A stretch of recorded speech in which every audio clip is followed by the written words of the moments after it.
ఆసిఫాబాద్ మున్సిపాల్లో పనిచేస్తున్న ఆర్పీలుగా కాకన ముందు మండల సమైక్యలో వివోఏలుగా పనిచేశారు.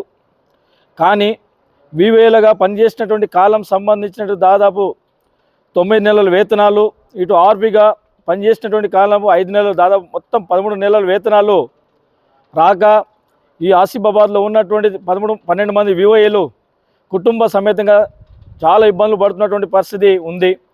ఈ విషయాన్ని జిల్లా కలెక్టర్తో సహా జిల్లా అధికారులకు, డిఆర్డిఓ అధికారులకి చాలాసార్లు విన్నవించాము.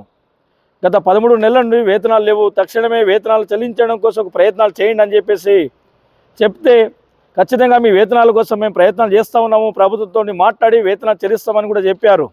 కానీ అసలు విషయం చెప్పకుండా దానికి దాచేసి ఇవాళ సీసీలు, ఏపీఎంలు, డిఆర్డిఓ అధికారులందరూ కుమ్మక్కై 12 మంది వివోఏల యొక్క వేతనాల కోసం ప్రతి నెల గ్రేడింగ్స్ అనేది కొట్టలేదు.